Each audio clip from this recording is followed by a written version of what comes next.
So I don't screw it up. Could you tell me your full names for me? Steven Desmoine, And what's the name of your company? Superior Asphalt Maintenance Incorporated. Driving through Normandy Park, Gregory Heights for like 30 years. And every time I look at other people's work all the time, and every time I see beautiful asphalt done, I always ask my customers who did the asphalt work, and they always say Superior. This is, I mean, I didn't meet you till like 20 years later. So I know those guys show up in the neighborhood who, they're out there for the summer and they just do a crappy job and then they disappear to Mexico. But you guys have been here for a long time and you have built a huge company. Could you tell me how you got started? You mentioned about something about starting in your dad's garage or something? Yeah, so out of high school, I started dating a girl, Okay. and her dad was a paver, Oh, okay. and he had a small company. Okay. And I went to work for him and worked for him off and on for a few summers. Wonderful. And on the side of working for him, I started sealing driveways. And Oh, so you start with the, Yep. the tar truck. yep, just Okay. little coating and Yes. sealing, striping. And from there, I quit working for him because once I started seal coating, everywhere I went, I had people constantly coming up, hey, I need that done. Hey, how much for mine? And it just exploded from there. Oh, so you're just working and you didn't have to hustle. It came to you. You had to work hard. Yeah. Wow, But the that's exciting. customers definitely came. This was in the early 90s, and there weren't a lot of people out doing this service at that point. And so I think I fell into a good window. And little by little, I started sealing more and more. And then all of a sudden, the need for asphalt patching came in, and I would use my father-in-law for doing that. So he would do some paving for me, and I would do all the sealing of the driveways or parking lots. And then it graduated to the point where the seal coat was so seasonal. It's a May to September thing that I needed something to fill the gaps for the rest of the year. And so I ended up buying my own little truck and started doing little asphalt repairs and just grew from there. So asphalt repair, because I don't know anything about your business, is it because we have a lot of rain here in Seattle? How does that affect you, or does it at all? I don't know. Yeah, the water deteriorates the asphalt, especially if it sits in one spot on the asphalt. It eventually soaks through. The asphalt's like a sponge, and so water penetrates through. Unlike concrete is more sealed off, and the water will usually roll off or just puddle on top. It has a harder time getting through. Where on the blacktop, it gets down into the base, and then the base material gets wet, and with driving on it and weight, then the base material starts to give way, and then the asphalt fails. I've had that problem and I've had to call the city every year to come and patch it. I didn't know why, but that makes perfect sense. Yeah, drainage is very important with asphalt. Positive drainage. Positive drainage. Now, can you lay asphalt in the winter? Is that not a problem, or? Yeah, the type of work changes in the winter versus the summer because of the temperatures and the amount of rain. But we can still do some stuff. Driveways, as long as it's not a heavy downpour of rain, you could still put out a quality product in the middle of winter. I didn't know that. So today you said you were up at some fast food place up in Northgate or something? Yeah, we were in the Marysville Wendy's today. Oh, that's way up there. Yeah. So what range? I mean, I only work 10 minutes. So what range do you service? Well, pretty much we have quite a few existing customers that will send us all over the place. And we've gone down to Oregon and as far north as Bellingham. Really? Yeah, so for certain customers that want our service, Right. we'll pack up and we'll travel. We'll stay 2, 3, 4 nights if needed for bigger projects. Or we'll drive to Oak Harbor for the day and drive back, which make for long days. Wow. I guess what impresses me, because you have your own yard and you've got, if I'm right, several $1 million worth of equipment that you've had, that you've developed over the years. As a business owner, I know that's so hard to create. I mean, I know it's so hard. People don't realize that the statistics are that 95% of people fail in business after 5 years. Actually, those statistics only, let's say, maybe less than 1% of people have the guts to try a one-man operation. And then Elon Musk said after 10 years, only one in 10,000 make it. And so that's why I'm so impressed. And I knew that years ago. It's like people just come and go, come and go. So how was we were talking about financing. How was the SBA? Were they helpful with the loans and stuff? Yeah.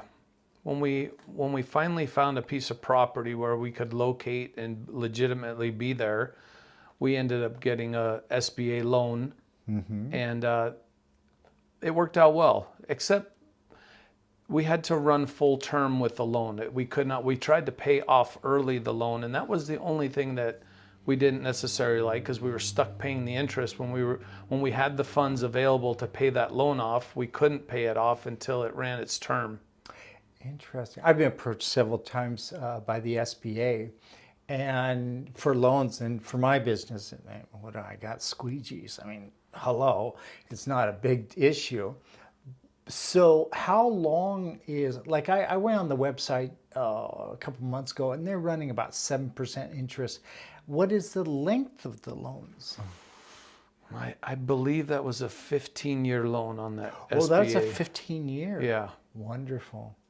Which Bobby took care of all of our financing at that time. Interesting. I think a lot of people, I agree with you. I absolutely agree with you. I think a lot of people, once they start making some money, they just want to go off on their boat and have a good time and stuff. And they want to have the crews run it. But my personal opinion, it may not be yours, but I've seen a lot of people try that, and the quality seems to drop. Absolutely. I think that the owner on site makes a huge difference. Yeah. And growing up, I watched other people start, as a young business. Every time you see another business pop in to the industry, you're kind of watching and seeing what's going on. Yes. See how long they last. Yeah, well, at that point I didn't know, because I was still young too, but I was jealous. I was like, oh my God, I started 3 years, 4 years before these guys, and look at all the trucks and all the equipment and everything that they have. Well, none of them are around these days anymore. They're gone. They're gone. So do you think that they are over leveraged, or they weren't focused, or do you have any opinion on that? Yeah, I think a combination. Leverage was probably huge. Spending and enjoying their money probably a little too soon. Yeah, I think those. And then, of course, when you pass it off to somebody else and your eyes aren't present to make sure that the quality and everything, the cleanup is another big thing. We pride ourselves, and when we leave, we want to leave it as clean as we found it, or cleaner. It's a messy industry, and so it's easy to leave a lot of asphalt flakes around, and we try to do a good job cleaning up, and I think a lot of our customers have always appreciated that. No, I absolutely agree with that. That one property, that the dry cleaners, I mean, it looks beautiful, just beautiful. And little do you know, I think we talked once, but I'm up pretty early. A lot of times I'm out there, and I see you on the job early, consistently. And I remember one time when I ran into you on 153rd, and we talked about employees. And because you're out there early, and it's like, I think your crew didn't show up. Yeah, so how has it been for you with crews? Because I do know you work with, or used to work with, your brother Bruno? He's a cousin. Cousin, okay. Do you work with a lot of family members? Bruno is the only family member now. I used to have my wife in the office, which is no longer here, and then Bruno's an estimator, so he's pretty much out in the field on his own. I had another relative who worked on the paving crew with us, but he left a year or so ago. So it's pretty much just you. Yeah. So, because I don't know how it is, please tell me. Do you have a union that you can pull from? Or do you work with normal employees? How's that work? Yeah, a lot of times it's we're not part of the union. Okay. And so it's a lot of times it's word of mouth and people coming in with a friend and say, hey, this is a friend of mine looking for a job. And then now that we are a little more established here, we will have walk-ins, of guys looking for work and putting in applications. We tried the LinkedIn, or Did it that wasn't. work? It was actually Indeed? Indeed. Yeah, Yeah. me too. Yeah. Yeah, I think it did work. Maybe we were too young at that time to invest that kind of money in it, so it scared me away how expensive it was. We had a fair amount of applications, and we never did hire anybody from there. Mm-hmm. But I think that was more growing pains in the business versus Indeed not providing us with, adequate amount of applicants. Oh, okay. Yeah. So in this pandemic, you've been around long enough to see quite a few economic turns and stuff, and you've seen the cycles. The cycles, everything's up, everything's down, and vice versa. So I ran into it with my business, and one of my customers, I was talking to her the other day. She runs a huge air freight cargo business, and I was talking to her. Wasn't complaining, but I wanted her opinion. And I said, do you have problems getting employees? And she goes, oh yeah. They go out to lunch and they just don't come back. And I go, what? And she go, oh yeah. And so how has it been for you? Have you had to face the same issues or not? Yeah, we're always looking for some good help. Okay. Now I've been fortunate. I've had, the Italian kid who just left me, he was here for 20 years. 20 years? Yeah, and Nicole, my secretary, has been here 17 years. Really? I have a truck driver 17 years, and then it goes, maybe 8, 7. So, you find a nucleus of guys and you try to keep them around. Those are the backbones. And then, you get a couple of stragglers that come in, who will stick around for a summer or maybe 2 and then disappear. But it's the nucleus that's probably the most important, is to build a strong backbone. Right. And then, you get your little helpers in for the summertime and then they disappear and it's back to the backbone. Back to the backbone. That's great. So I got to ask you, you don't have to share. I can always cut this out. But when I was getting some photographs of all your beautiful equipment, I like big equipment. So as I'm getting photographs of all your equipment, we started talking about the help the city gave you and your growing pains and stuff. Do you want to share any of that without getting in trouble by the city? Oh, I don't think there's much trouble there. I believe they were trying to follow their rules. So when we moved into our current location, this was originally a construction yard from the 50s. And then it was sold to another construction yard. He ran a concrete business out of this location. Mm-hmm. And then he was bought out by Merlino Construction.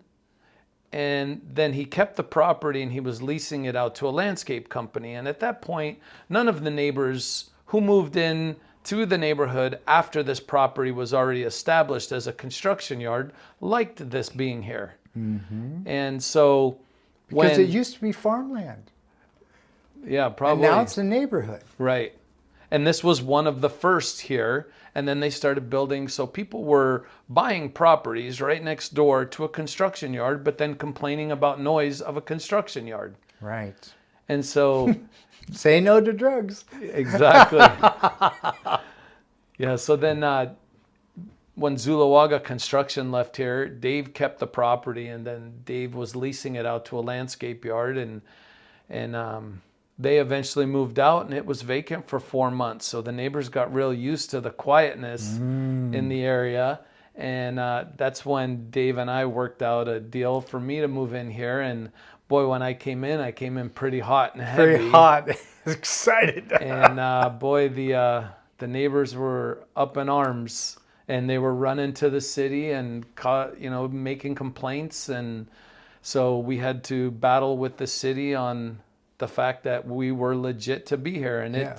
it took some attorney power from the previous owner, but we finally got things worked out. And I think, since then, a lot of the neighbors have moved out that were the big complainers. I think there's still one left, and I hope that she's happier that, we try to be conscious of our noise, Right. but it is a construction yard, and sometimes our customers require us to be out to their sites early, and we have to start early.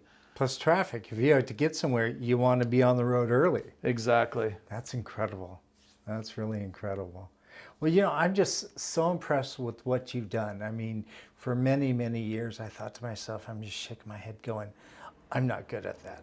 And you've accomplished so much, and you've stayed consistent with it. We're watching over everything that's done. There's certain areas of it today that require attention. Tomorrow it's on the other side, but it's constant attention. And so I think it's dedication, which is probably the biggest part of it. You got to love what you do. And taking a step forward every day and not going backwards, because it's hard to recover from backwards. Right. Now, in today's environment, I see, and I don't know how it is with yours, but people who are willing to physically work hard, we're popular. Do you find the same thing in your industry? That if you did good service, you're in high demand. Is that true? Oh, yeah, I'd like to think so. You have customers who don't care so much about the bottom line of price, Right. and who want quality, and I think we're a good fit there. We're not the cheapest guys around. Right. But if there's people who strictly look at dollar figures, and there's lots of ways of cheating in this industry. Oh, is there? Oh, absolutely. You can lay a ½ inch of asphalt down on the ground and make it look like it's 2 inches. Yes. And there's a big savings there. So when you're looking at quotes and one's 5,000 and one's 2,000, there's an issue. See, I tell customers in my business, I'm grateful. I've been very fortunate. I haven't had to look for business for many, many, many years. But I tell people right up front, and they seem to appreciate it. They go, if you're looking for estimations, you'll find me at the top of the scale. And it's funny because when you're dealing with the customer, of course I have a different price product. But it's funny because some people are just like that. They want a good job. They know it's going to cost. But they're used to doing excellent work anyhow, so they expect it at their homes. Absolutely. Yeah, so... Well, and those are the people you want to work for. Yes. I do strive to do the extras to make things happen. Yeah, and look right for them. Yeah. But it's harder to do when you're really low bidding something. You're trying to get in and get out. Yeah. No, I mean, like I said, I so much admire you because for decades, literally decades, I never met you. I just saw your work. And there's certain people in the neighborhood, like roofers and framers and handymen, that you just look at their work and I was like going, who is this person? That's just incredible. And you're the asphalt king. So I know you're going to head off to Mom. Mom's making dinner. Do you know what she's making tonight? I don't. It's every day's a surprise. Yeah, that's great. That's great. You talked to her just on the phone, and I thought she sounds just like Mom. So Anyway, thank you very much. And we're wrapping up. And man, I'll see you soon. Great. Thanks, Bill. Thanks, man.